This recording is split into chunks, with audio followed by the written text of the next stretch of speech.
ওয়া ইয়ারতাদিদ মিনকুম আন দীনিহি ফায়ামুত ওয়া হুয়া কাফিরুন। প্রিয় ভাইরা, যদি কেউ মুরতাদ হয়ে যায়, আর ইসলামে মুরতাদের চূড়ান্ত বিচার হলো মৃত্যুদণ্ড। যে আল্লাহকে গালি দিয়েছে, রাসূলকে গালি দিয়েছে, কোরআনকে গালি দিয়েছে, ইসলামকে গালি দিয়েছে, ও পৃথিবীতে বেঁচে থাকার সকল অধিকার হারিয়ে ফেলেছে।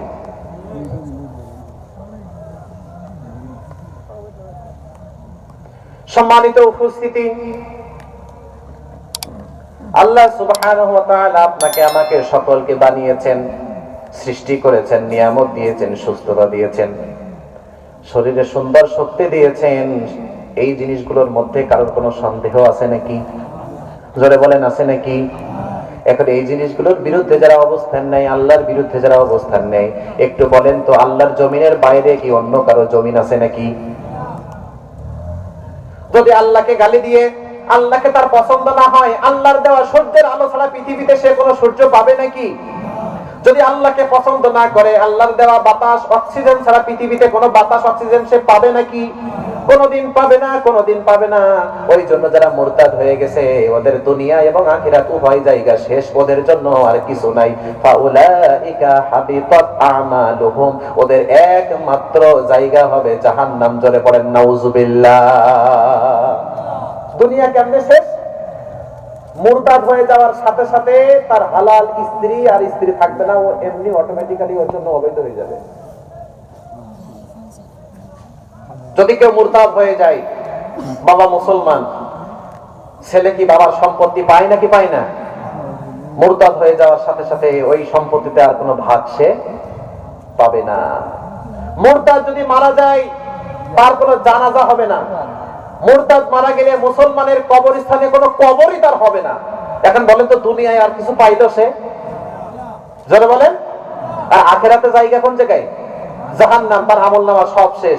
তার মানে ইসলাম থেকে যে খারিজ হয়েছে, আল্লাহকে গালি দিয়েছে, রাসূলকে গালি দিয়েছে, কোরআনকে গালি দিয়েছে, তার জীবনের সব আমলনামাগুলো এমনিতেই বরবাদ হয়ে গেছে। প্রিয় ভাইরা, ইসলামকে আমরা ভালোবাসি নাকি বাসি না? জোরে বলেন, বাসি নাকি বাসি না? সব ধর্মের উপরে শ্রেষ্ঠ ধর্ম যেটা, সেটার নাম কি? ওমাই ইয়াবতাগি গায়রাল ইসলামি দীনান ফালা ইয়াকবালা মিনহু ওয়া হুয়া ফিল আখিরাতি মিনাল খাসিরিন। আল্লাহ রাব্বুল আলামিন এই দিনটা মনোনীত করেছেন, জীবন বিধান হিসেবে এই দিনটা দিয়েছেন। এই দিনের বিরুদ্ধে যদি কেউ কাজ করে, আল্লাহ রাব্বুল আলামিন তার জীবনের কোনো ভালো আমল কবুল করবেন না। তাহলে কিছু মানুষ আছে যারা আমল করে ও ক্ষতিগ্রস্ত।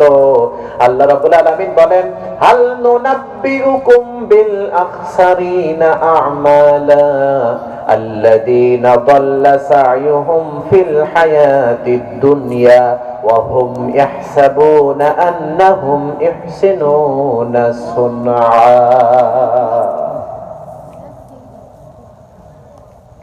ওহে শোনো শোনো শোনো, কিছু কিছু মানুষ আছে যারা আমল করেও ক্ষতিগ্রস্ত। কিয়ামতের ময়দানে রব্বুল আলামিন যখন ওই আমলনামাটা তার হাতে ধরিয়ে দিবেন, তখন দেখবেন পৌষ মাসের শীতের রাত্রে ফজরের নামাজ পড়তে উঠেছিলাম, তার নাই সব সাদা, দান করেছিলাম নাই সাদা, উমরা করেছিলাম নাই সাদা, এরপরে মানুষের উপকার করেছিলাম কিছুই নাই সব সাদা। এখন বলেন তো, আল্লাহ রাব্বুল আলামিন যে আমলনামাটা আপনার আমার হাতে দিবেন, ওই আমলনামার ভালো জিনিসগুলো যদি সব সাদা হয়ে যায়, সাদা হয়ে যায়, সাদা হয়ে যায়, তাহলে ওই ব্যক্তির চাইতে ক্ষতিগ্রস্ত আর কেউ আছে নাকি? জোরে বলেন, আরো জোরে বলেন। আর ওই কিয়ামতের ময়দানে ওই আমলনামা কাউকে নাজাতের জন্য যথেষ্ট হবে। আল্লাহর হাবিব সাল্লাল্লাহু আলাইহি ওয়াসাল্লাম সাহাবীদের মাঝে কথা বলতে বলতে বলছেন, শোনো, কিয়ামতের ময়দানে তার আমল তার নাজাতের জন্য যথেষ্ট হবে না। একজন সাহাবী বললেন, ইয়া রাসূলুল্লাহ, ইয়া হাবিবাল্লাহ, আমল দিয়ে জান্নাতে কি আপনিও যেতে পারবেন না? قال رسول الله صلى الله عليه وسلم لا। রাসূল সাল্লাল্লাহু আলাইহি ওয়াসাল্লাম বললেন, আমল দিয়ে আমিও জান্নাতে যেতে পারবো, তবে ইল্লা আইয়াতাগাম্মাদানি আল্লাহু বিরহমাতি, আমার রব আমার উপরে রহমত করবেন, আল্লাহর রহমতে আমি নবী মুহাম্মদ জান্নাতে যাব।